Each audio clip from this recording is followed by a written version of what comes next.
We're starting to record now. This is our Finding Yourself with ADD for this month. I'm Sari Solden. This is Regina Carey, or Reg as I like to call her. Good afternoon. And for those of you who haven't been here before, this is a chat write-in show. Many of you have already sent us lots of questions to my email at sari@sarisolden.com, which you're free to continue to write into during the broadcast. And Regina is going to be monitoring that website. Yeah, there's more things to monitor these days. We haven't ventured off into Twitter, but we are monitoring email, Facebook, and the chat. So those are multiple ways that you can ask questions during the broadcast, and we will do our best to get to your questions. But we do have quite a few today. Yeah, and don't forget that if you have to leave for some reason, or if someone else wants to know this, or you want to watch it again, it'll be saved and accessed from our website at addjourneys.com. That's the website we both run.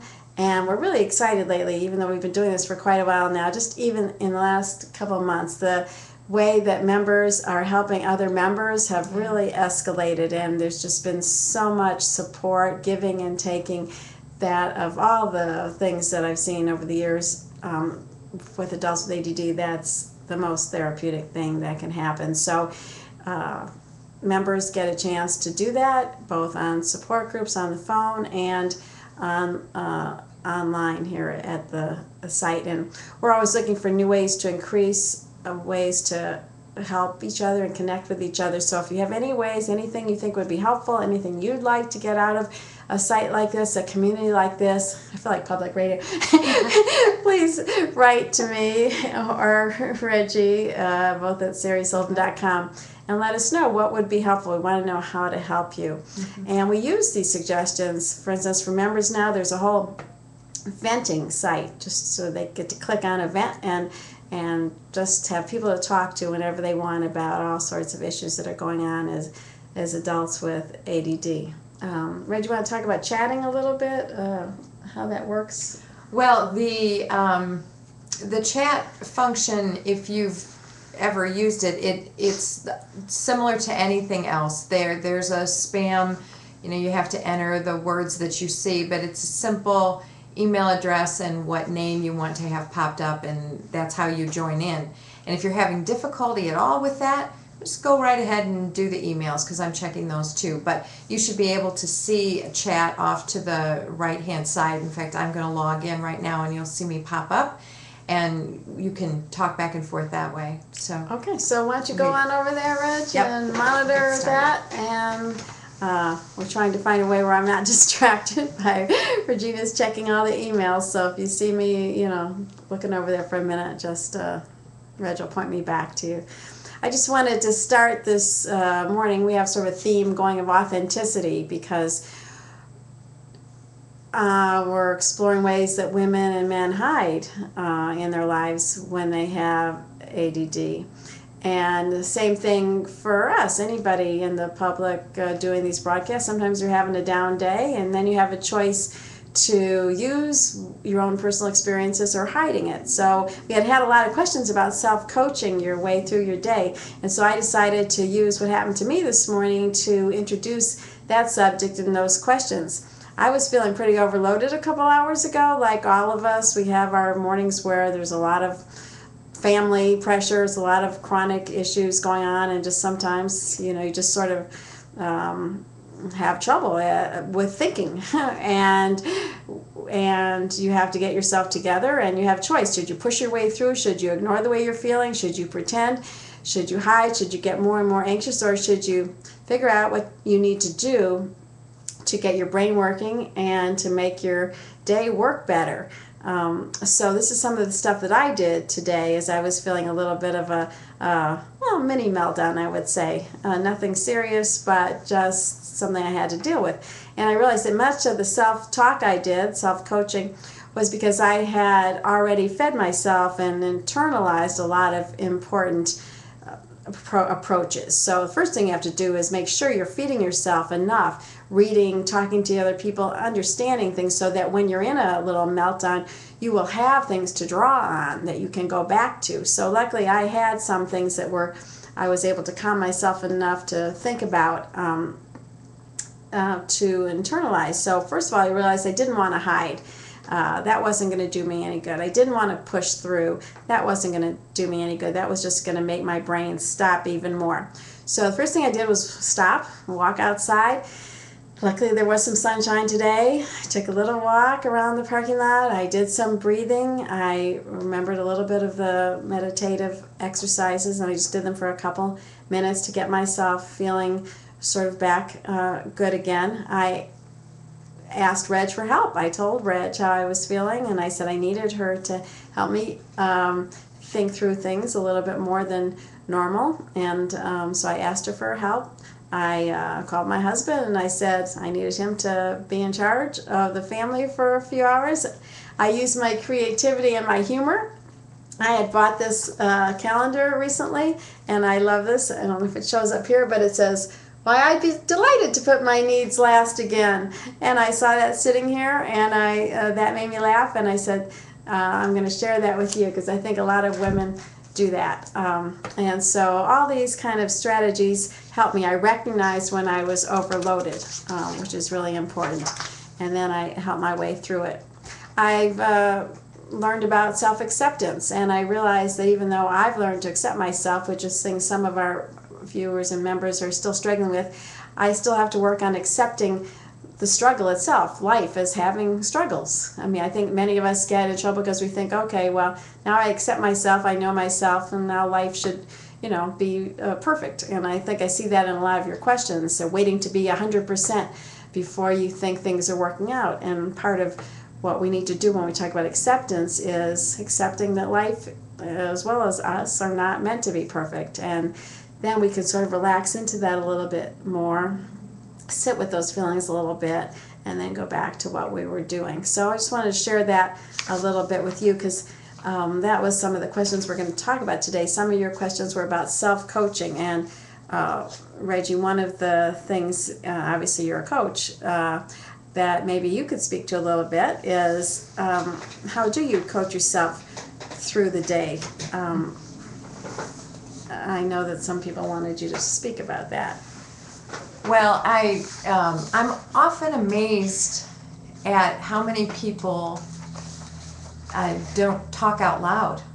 And I think that sometimes the ADD brain it's like a racquetball court, and your ideas are bouncing around, and you're doing all your thinking inside your head.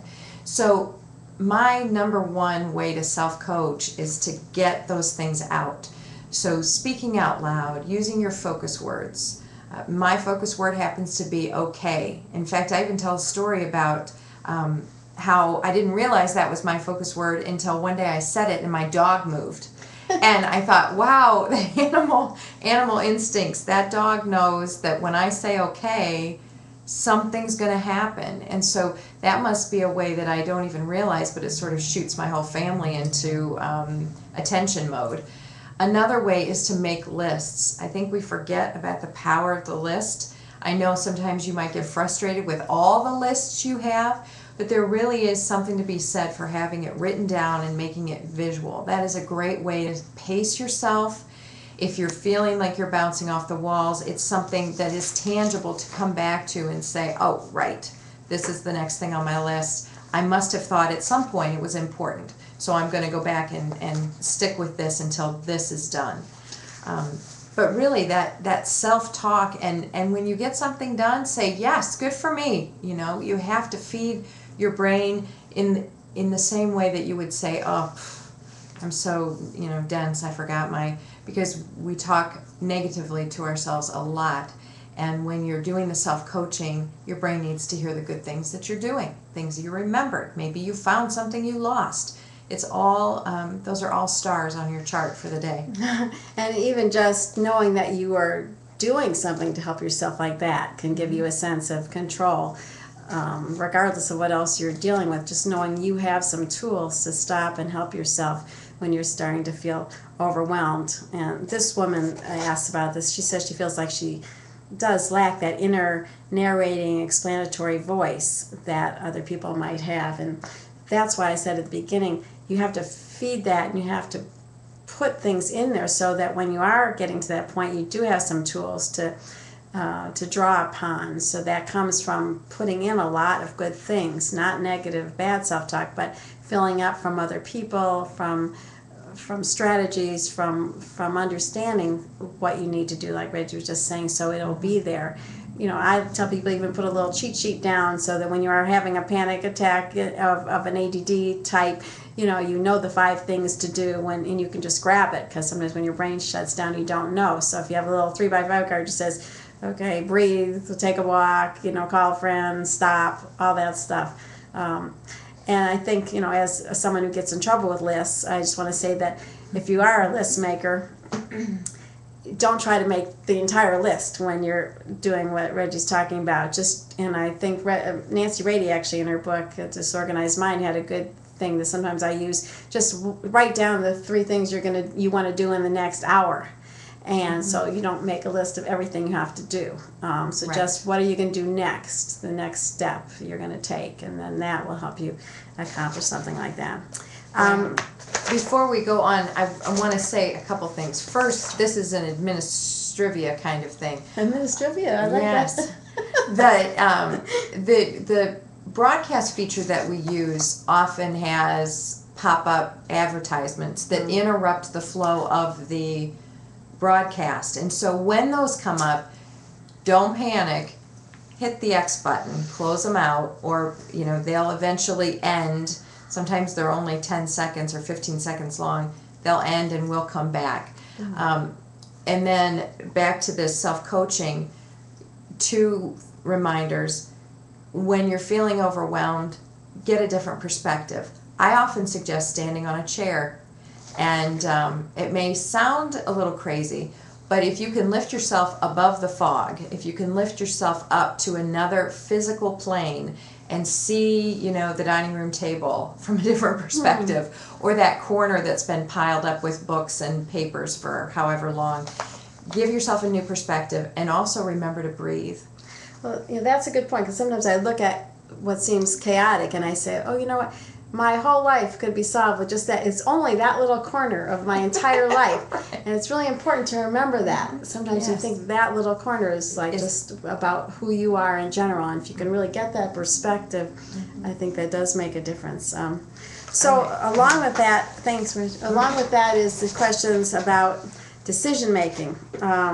And I write a lot about that in the book, so I get those questions about criteria, how to make a criteria, how to make decisions, because some of us just make decisions based on, and if you're impulsive, you do this all the time, just you feel like you have to give someone an answer right then, you just sort of, it sounds good at the time, and I try to encourage people with ADD especially to never say that. You always have at least a minute, if not a day, to say, that sounds great, I really want to do it, but let me think about it for a minute.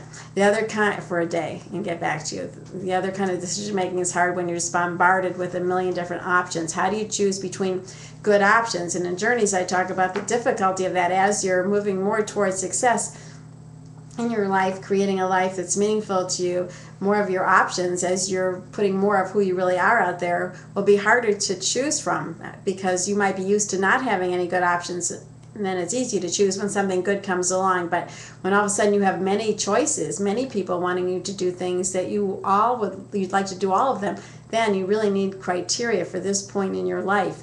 As I heard a quote once, you can do anything, you just can't do everything, especially at the same time. So it gets important. This reader wrote in to say that she is dealing with this, and she, I think, is worth listening to, where she said up to now her only criteria has been, is someone asking me to do this? And I think as women especially, or as people with ADD who want to please people when they're finally recognized as having something to contribute, it's very hard to say no sometimes. People will think you can't cut it, or you don't want to disappoint people, and again, that's what's going to get you into trouble. So your criteria has to develop and continue to evolve over time. So this woman realizes, okay, that's not enough of my criteria. She says, she says then, do I have the skills that I can contribute here? Well, that's an improvement, but as she says, that's not enough either, because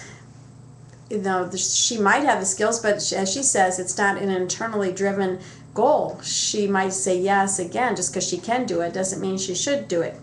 And then she keeps refining this, and then she says, do I have the resources? Now she's getting on to something.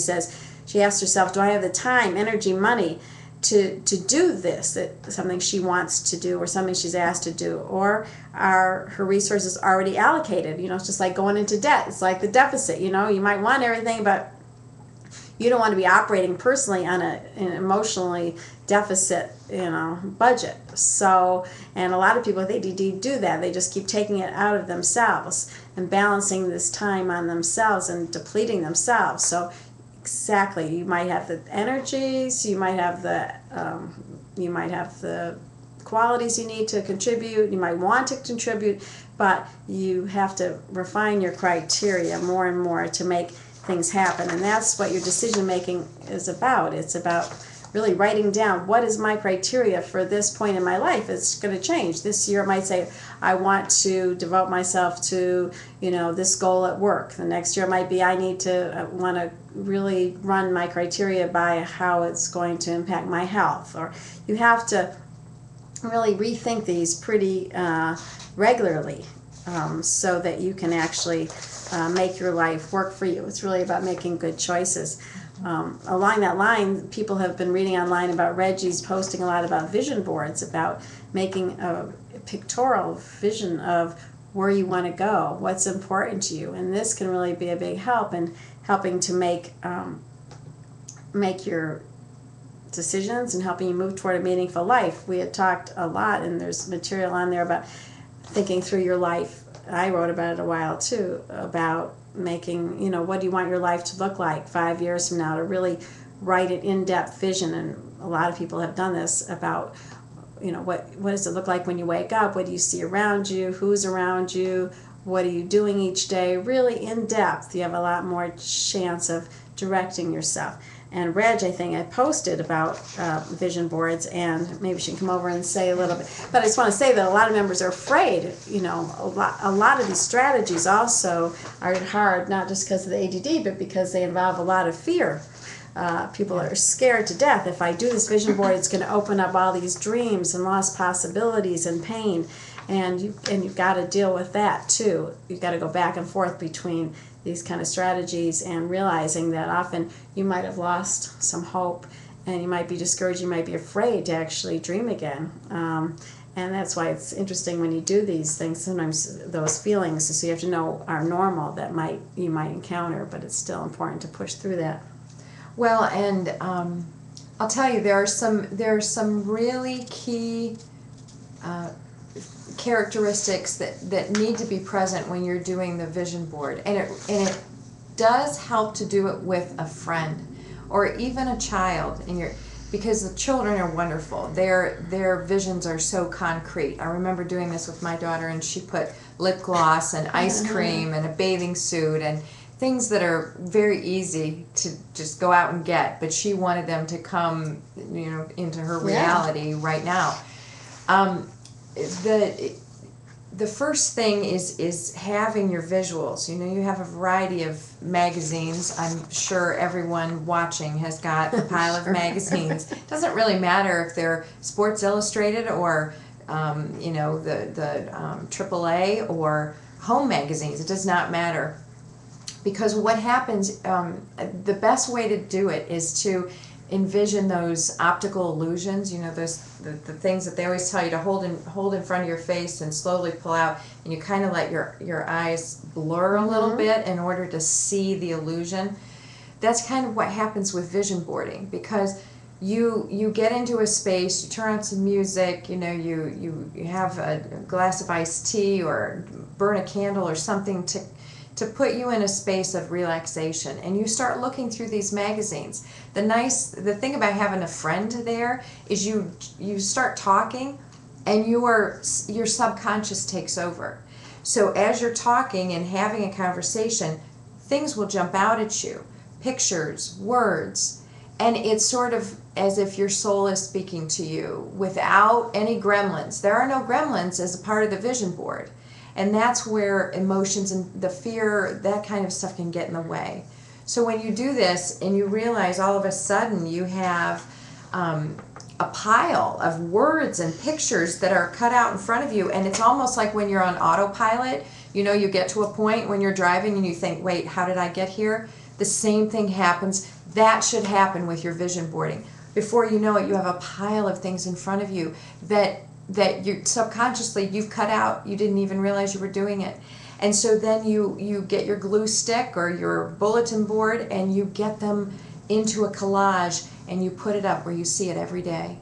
And it's a reminder.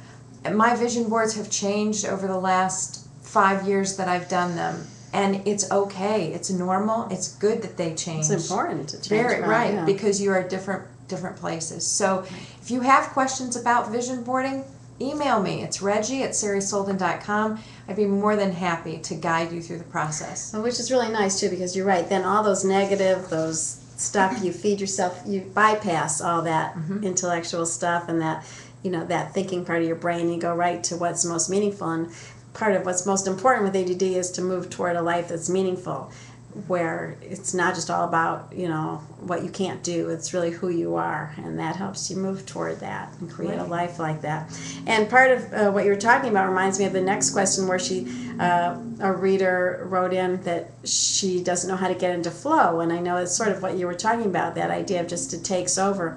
And again, flow is interrupted by fear, and a lot of people are writing about that. So this woman wants to know how to get her engine going enough to get into flow, just in a regular state of affairs. And what she was saying is, well, I think one thing she was saying that helps is to know that it goes away and it'll come back.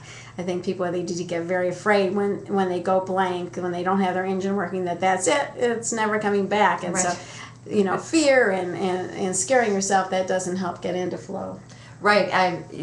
When Sari was talking about the word engine in this question, it made me think of standing at the train station, you know, and you watch your organization, your focus, your sanity get on the train, and they all leave, and you feel very lost, like they're never coming back. But then they go on their little trip, which may be an hour, it may be 24 hours, but they come back, and you're there to greet them at the train station, and they come back, and you have it again. But you have to trust, and you know that's why, again, the support system that we have going on the site now is exciting, because people can remind you, oh no, there's another train coming, your brain will be back, and you know, just sit down and relax. And otherwise you're just scared alone there at the, you know, station, and you don't know if you're going to be alone or if it's going to come back. So having a support network to remind you until you've internalized it is really critical. Well, we have some time for some questions on relationships, Reg. I think you had coming in. Okay. What was about it? Yeah, this one? Okay. All right. So, are we ready to shift? Yeah, dating. Relationships. Yes. I've been dating someone for almost a year, this person says, and I have lots of negative feelings about whether I should stay in the relationship. At the same time, I feel that maybe I'm wrong if I let go. Maybe it's just that I'm scared of having something actually work.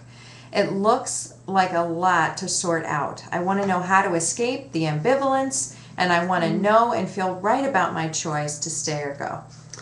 Let me take a look at this one here. Yes. Well, again, this is sort of what we're talking about decision making, you know, and what I talked about before about not scaring yourself and sitting with it. I think this person wants to escape ambivalence. Ambivalence is the main natural part of life. We're all conflict driven. We all want this somewhat. We don't want this somewhat. We all are conflicted and ambivalent all the time. That's a natural state of things. And when we try to run away from this uncomfortable feeling, it puts us in a state of paralysis. So we need to sort of sit with it. We need to not run away from it. You know, I think you might hear a lot about mindfulness these days. It's sort of that thing about just being with these feelings, understanding that you have both feelings and not being afraid of it. Paying attention to your negative feelings. She says she has lots of negative feelings. Instead of running away from those, you have to really explore. If you can't do it alone with somebody else, you don't want to ignore your feelings. And this is where people get into problems, whether it's rushing to take a job that you have a lot of bad feelings about, or a relationship that maybe I won't have another one, and you want to hang on to it. But when you ignore that information, I think Oprah Winfrey was saying, these things come to you as a whisper at first. If you don't pay attention to it, then it's like a brick wall eventually falls down on you. So this information is available to you. You just have to sit with this and listen to it and understand what your negative feelings are about, and trust these feelings. And sometimes with ADD, you can see all sorts of points of view, and you don't know which one to lead with. And you have to understand through support groups or through counselors, if you have to, in some way, or by journaling, or by doing this more unconscious journals of a visual nature with a vision board. Really, what is your unconscious telling you, and really what is important to you? I know you're scared. She says she has a lot of fears, and you're going to have a lot of negative expectations and negative feelings about yourself that might make you accept a less than perfect relationship. So listen to what you're saying to yourself. Okay. Now this is an interesting one because it talks about something that I've discussed before, swirlers and suckers. I keep thinking about this and the fact that I wouldn't call myself a happy person. I think that I may be the unhealthy person in a relationship. And I'm talking about girlfriends. So these are women in relationship. And I think I rely on the other person to fill me up. And I'm not happy because they don't. Of course they can't. I know I have a tendency to just be dragged along. Friends take a step and drag me. I need to figure this out. Maybe this is ambivalence also, just sitting back and letting the other person figure it out and make it work. So how does that relate to your swirlers and suckers? Yes, I won't jet out just yet. I think when we're in relationship that we can feel if a person is sucking us of our energy. If you feel less than what you were when you came into this person's energy, then they're a sucker, and it's often a very toxic situation. You need to not be in that person's space. Whereas I know you've all had experience with this where you come into contact with someone, maybe it's a new person or it could be an old friend, and you get together with that old friend and you pick up right where you left off. You feel happier and fuller and more of who you are after you leave that person's energy. Does that make sense? Yeah, so that's what you need you have to identify, and truth be told, if you're the person that's sucking the other person's energy, it's time to do some self-care and really take care of yourself, because the relationship you have with other people is really the relationship you have with yourself. Right. And sometimes you're sucking from other people because you're pretending. You're not yourself. I found that almost always when people find a way to authentically relate, then that sucking stops. Yes, that's a good point. I'll let you continue to talk and about that. And that happens a lot when you're just not being who you are, and you're pretending and you're staying up on this level just trying to get through an experience. Then you're not really, Reggie's distracting me right now, then you're not really relating on an authentic level. But when you can just even let yourself come down to a more authentic place a little bit, the other person picks that up and starts to relate more humanly too. So that's what I found usually works. What's important, I see this other relationship question here, so I'm just going to pick it up as something you were saying. There's people that definitely are toxic that should be out of your life. And then there's people who are definitely, in tune with you, who you want to cultivate. Hard part is that people we're related to, people we work with, people we sort of like, people who are old friends, but we don't have a lot of common with anymore. There's most people, just like I said about ambivalence, nothing is that clear cut. And we have to learn how to protect ourselves and be able to take good things from relationships, not expect someone to be 100% where we're at. It's great when we find them.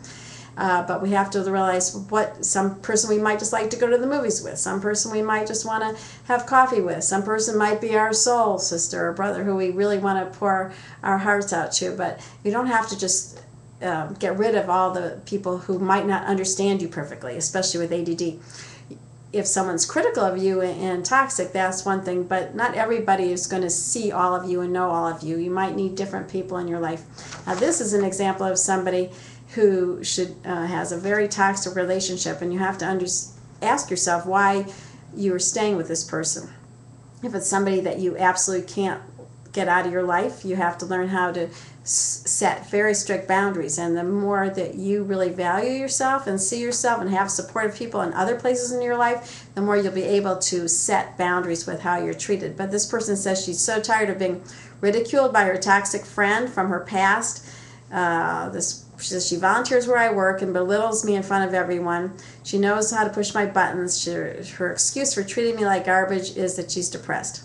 It's a vicious cycle, at least now that I know that it's her who has issues, not me, which is a huge improvement, I might say.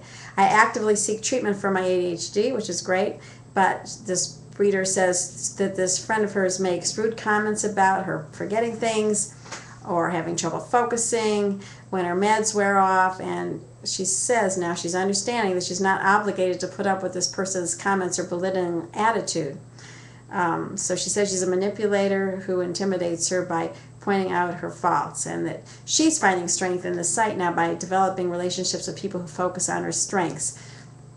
But sometimes that voice still creeps in that says you're nothing but a loser. And again, it's not going to happen all at once. You're going to have some of these remnants of these negative voices, and she's doing the right thing by surrounding herself with more supportive people who can really value her, not just accept her even though she's got problems, but who really see her and value her. And she's got to get rid of that person if she can at all. If not, she's got to, and she will be able to, more that she values herself from the support, be able to set those limits. But that's an example of a very toxic relationship. I'm not sure. I don't know if it's, do we get to go longer? If we can, or do they cut us off here? No, we can.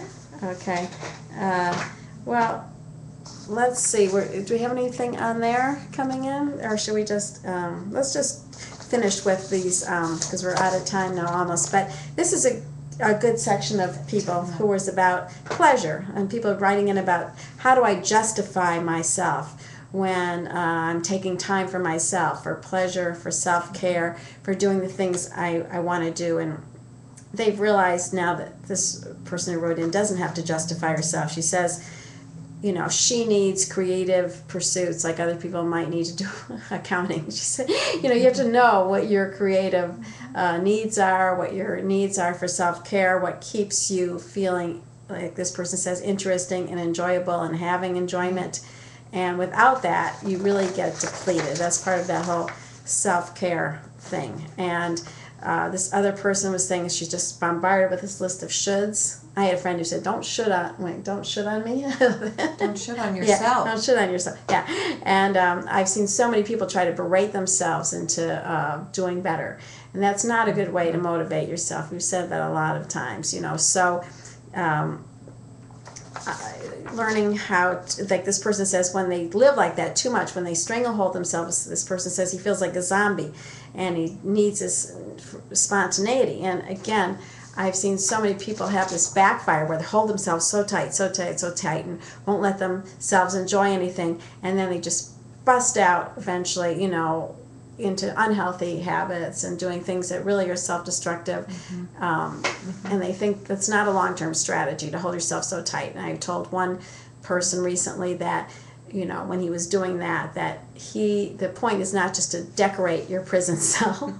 You have to parole yourself and get a whole new venue. This person had so much strength, so many talents, so many abilities, but he was acting like somebody who was need to sit here and do this, and he was just holding himself so tight, and he had so many other choices. He needed a whole different way to move toward, a vision for his life. And I also think that if you spend too much time in your cell, and for some of us that may be inside the house with our family all the time, doing everything, going through the list, or it could be the job where it's not doing you any good to be in that job. But if you spend all your time there, you forget about the wonderful parts of you. And so if you're recognizing this, it's time to start talking to people outside that cell. Because your cell could, often is just inside you. Right. Yeah, your own cell is where you're kept prisoner. Right. So let yourself out, let yourself be free, And write to us at Sari@SariSolden.com, Reggie. Reggie@SariSolden.com. Or come to addjourneys.com, and we want to connect you up. We want you to be part of the community in any way that we can help you. So look for us again in a couple of months on this site at Finding Yourself with ADD, and I hope that we'll be connected soon. Take care, everybody. Bye. Bye-bye.